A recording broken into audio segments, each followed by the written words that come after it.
Hello, I'm very pleased to have with me in the studio here today Jenny Agutter. Now before we talk about your latest film, I'd like to look at your early career in film. How in fact did it all start? I understand you started at quite an early age. Yes, I was very young. I was 11 when I made my first film. Yeah. And it actually started quite by accident. I was at a ballet school, and the reason I was at a ballet school was my parents were abroad, and I was either going to go to a very academic school or this ballet school, and they felt that if I was going to be away from home, I might as well be doing something I really enjoyed, and that was dancing. And I'd shown promise when I was about 8 as a tot, going around being butterflies and giants and things. And so I went to this ballet school, Elmhurst in Camberley, and that was at the age of 9 or something. When I was 11, Walt Disney was making a film called The Royal Danish, actually it's called Ballerina, it was about the Royal Danish Ballet. And he was screen testing a lot of girls from various ballet schools, and I was sent up for the role. And the first thing my parents knew was they were sent a telegram saying, "Do you mind if Jenny screen tests? Not to worry, she probably won't get it, not the Nordic type," because I'm not really obviously a Nordic type. And I went up for the role and screen tested and got the part. And that was really because of the dancing. And I really didn't take it very seriously, obviously, being 11 years old. I thought it was fun. And whilst I was going up for that role, I was then offered another role, quite the reverse. I was then offered the part of an Arab girl in a film called East of Sudan, which was totally shot at Shepperton Studios and didn't touch any of the Sudan at all. And I enjoyed it childishly, in as much as I liked the life. I thought that was great fun to be amongst this group of people. It was great fun to go away from school for a while. Although one had to have tutors and things, obviously, and chaperones. It didn't actually interfere that much with my schoolwork. But I did those films, as I say, when I was 11. And I did things off and on, right up to the age that I left school, which is when I did Walkabout, Railway Children, and I start counting all in a row. At what point in your life did you really decide that filmmaking was the career for you? Well, what happened was I always knew that I would never be a dancer, although the school that I was at promoted my dancing more than they did the acting. I was never given any acting parts at school. I used to stand on stage very timidly, and I could hardly remember lines or speak loudly at all. And so everybody thought I was going to be a dancer, although I had no dedication, real dedication to it. I love it and I love to watch it, but there's too much pain involved. I couldn't let my toes bleed every night without feeling that it was ridiculous for me. So when I was around about 14, that was a time where I actually had to say, well, either I'm going to give up acting and dedicate myself, or get on with my schoolwork or whatever, because obviously at that time you're doing syllabus for O-levels, and also because if you're dancing you can't spend time away, because you have to physically be in such shape that you have to do it every day. So at 14 I was saying, well, no, for one thing I would like to do, I thought at that age that I wanted to act. And this is, remember, it's rather tentative, because at 14, you know, there are still many options coming to you. But I had a feeling that I enjoyed the life of acting. It was a very open one, and it was one that I could go on and learn about different things and enjoy, well, obviously travel all over the world and therefore discover different types of people, and it seemed like a learning experience in a way. And I guess in some ways my parents felt that they must have been worried about the education, although they weren't too worried, perhaps because I was a girl. Do you know, I would be all right, I'd find something to do. And my decision was, if there was a film role, I would do it. You know, if anything came up during that syllabus time, I would rather do it and perhaps carry on in the film industry, and therefore it seemed to me more important to have the experience of acting than perhaps to have got my certificates, then gone to drama school, and then start again. Because, as anyone knows that has gone into acting, it's extremely difficult to get started. And in fact, I'm very happy to have made that decision, because I don't think I'd ever have gone back to it afterwards. So it would have been too much of a break. So I came out of school having made the decision when I was 14 that that was possibly going to be my career. But remembering I came out of school actually when I was 17, without really any training in drama at all. So the film that really established you was The Railway Children, for which you were for the Variety Club Award. Right. And then you did some work in television. Well, yes, because the trouble was, being 17, any films that were going to come along were going to be adolescent films. Yeah. And it seemed obvious at that age that what I ought to be doing was some theatre. And so I went, I did some television, and then at 18 I started doing some theatre work. And for the next 3 years I did theatre. The first theatrical production I did was a play at Farnham Repertory Company, and I played Lady Teasdale in School for Scandal, which was terrible. And I didn't get I mean, it's comedy, right? Not one laugh. Really? For the whole run. It was just really awful. And I thought, never again, this isn't for me, this isn't going to work. But I was offered another play, which was at Hampstead Theatre Club, and it was about some Australian people. And having been to Australia doing Walkabout, I thought it was very funny because I recognised the people and the situations. And it was contemporary, and I thought, well, I might as well give it another go. And I did that, and it worked. I think one of the major reasons it worked was a lot of Australian people would come and see us and laugh the minute you mentioned Foster's Lager, which was terrific. It was great for the ego, you know, particularly on stage. You need to have a boost. And from that I did Arms and the Man with Tom Courtenay. And I think then I started, you know, when you work with really good people on stage, my ambition started to change at that point. I realised that all of the way I'd viewed my work as a child had been with, you know, it was magic filmmaking, but it wasn't really a career. And I had no real aspirations as to what I could do as an actress. Suddenly, starting to work with Courtenay and really good people, I saw what the demand was, and I realised, well, this is something I'd really like to, this is something I can aspire to and would like to learn about. And it was just exciting. And after that I went to the National and worked with Sir John Gielgud, who played Prospero, and I played Miranda, and there was Cyril Cusack there, and Dennis Quillian, and various people who were great to watch and learn from. But I suppose the major then turning point in your life was the move to Los Angeles when you were about 22, I believe. What exactly made you move to the States?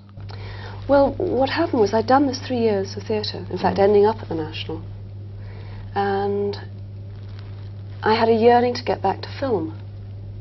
And against a lot of people's advice, you know, in many ways I can look back at it and say, well, maybe I should have been more serious and stuck out at doing some Shakespeare and gone out to various repertory companies and really worked at it, which, you know, I see people doing here and I admire it very much.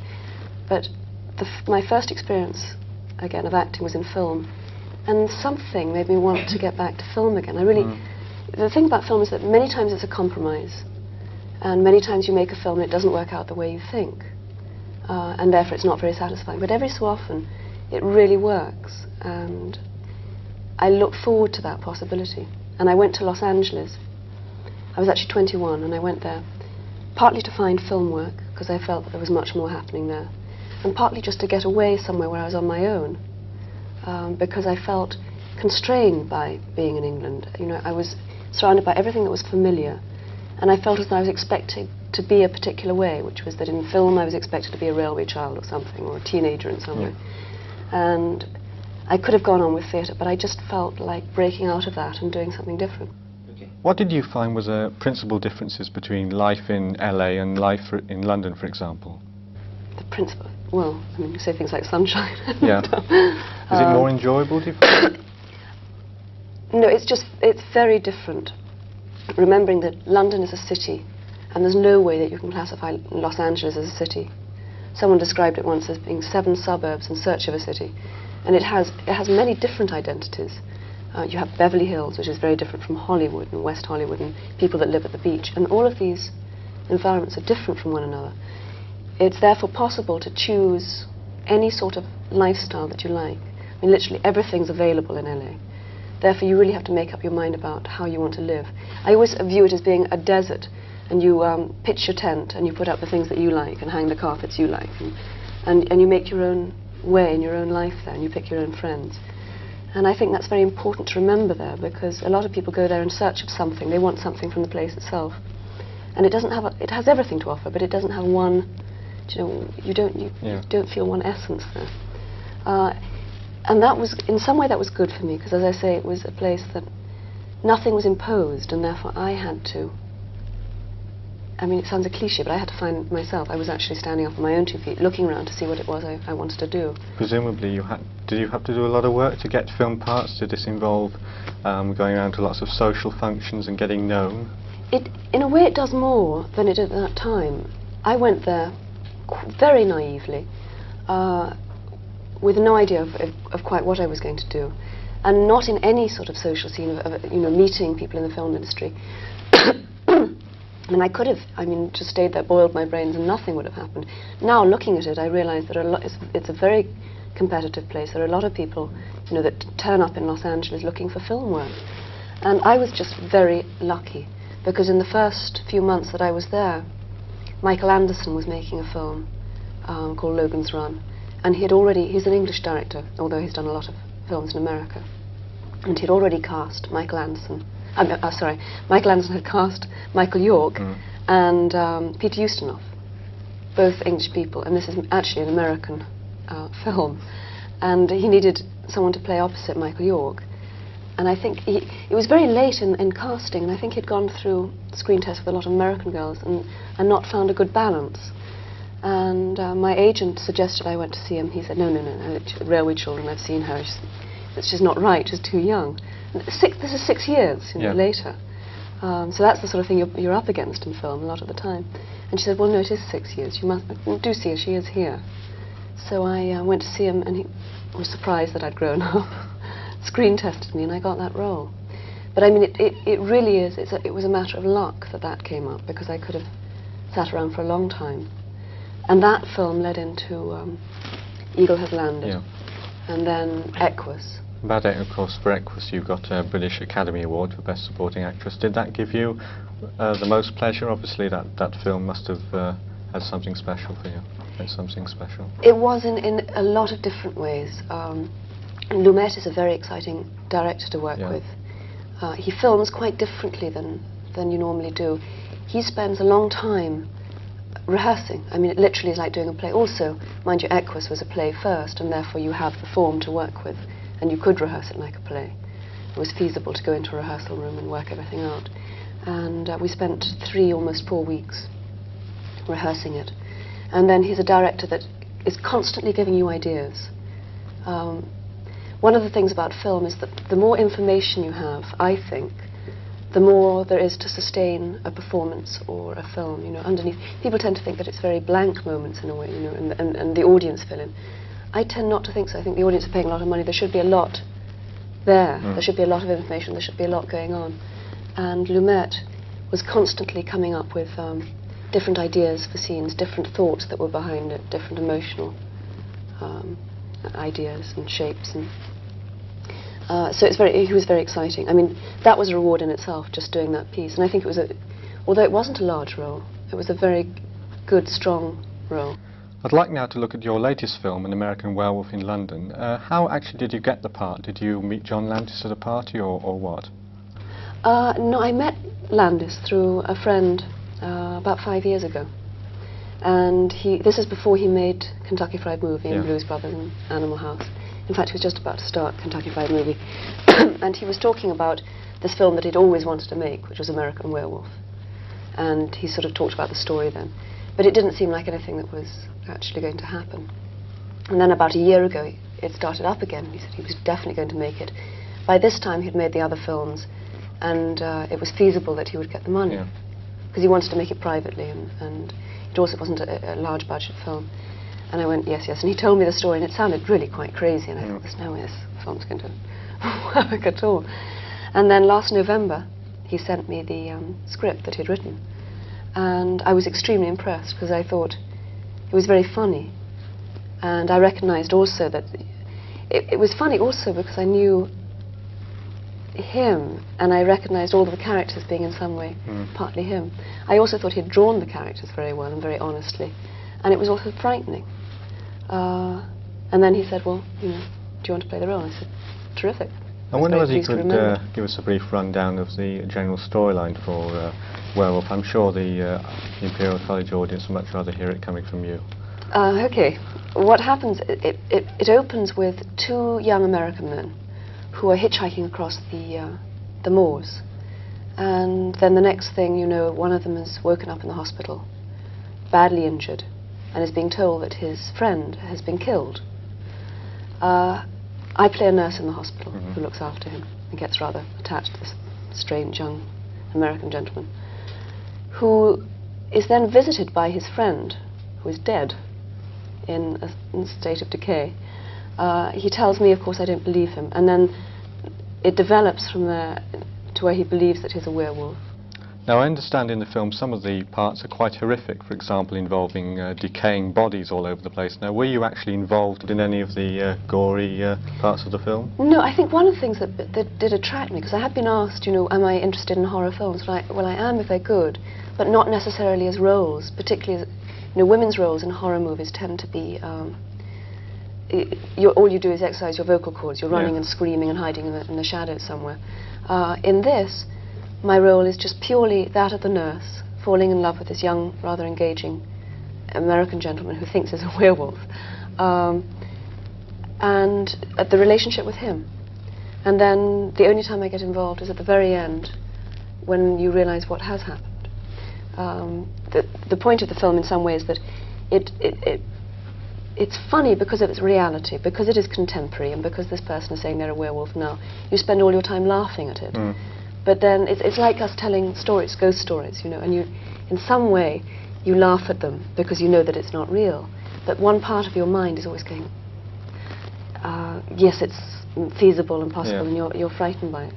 But no, I'm not involved in the gore, but it's still scary on another, you know, do you see both sides? How did you find John Landis as a director to work with? How did he compare with, for example, other directors you've been involved with in the past? Landis is very vital, and he works in a very particular way. He brings his enthusiasm. He knows a great deal about film, and he brings his enthusiasm to the set. And usually on film, what tends to happen is that in between scenes, people get very slow, and everything slows down, and it takes an hour to put the lights up, and everything quietens down, and by the time you come to do the scene, it's very, very flat. Well, Landis never allows that to happen. Everything moves along very fast. He's constantly talking about film or telling stories and joking, and so when you go into actually play, there's this very high energy. He also often keeps cameras rolling, which is that normally you'll play a scene and they go cut, and then you go, oh, well, that didn't work, we'll do this and change it. Well, I was very shocked the first day of filming, because instead of saying cut, he went, carry on now, we'll say, start again at this point, and you're thrown right into the scene again without having a chance to think about it, which actually makes one, you have to be real. There's no way that you can try and, you know, do things and work it out. It just is whatever happens, and I think that's what he catches is spontaneity. One part of an actor or actress's life we don't tend to hear about is the actual promotional work that goes on during a film's release, like we're doing now, for example. Has this last week been very hectic for you?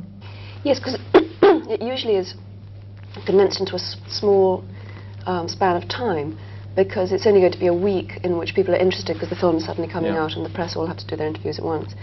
And it's peculiar because, I mean, there's nothing more comfortable than playing with a role and finding out about it and going in each day. It's very ordered, and I enjoy that. Whereas suddenly one's asked to present oneself.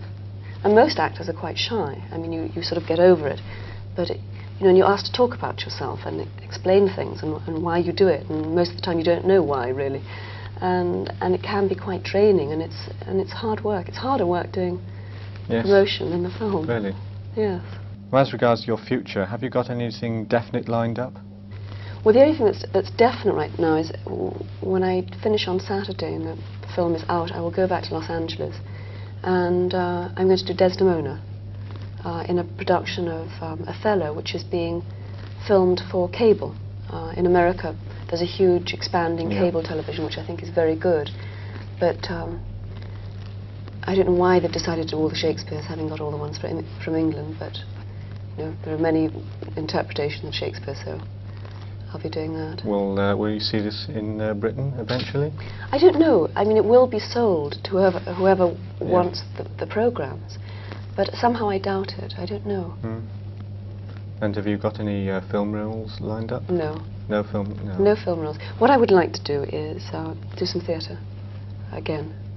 The last theatre I did was a year ago at the Roundhouse doing Hedda, and I'd like to do some theatre here again. So that's what I will be looking for more than anything else. Here in London? Yes. Well, I for one will look forward to seeing you there. Jenny Agutter, thank you very much indeed for coming on to Stoic. Thank you. Thank you.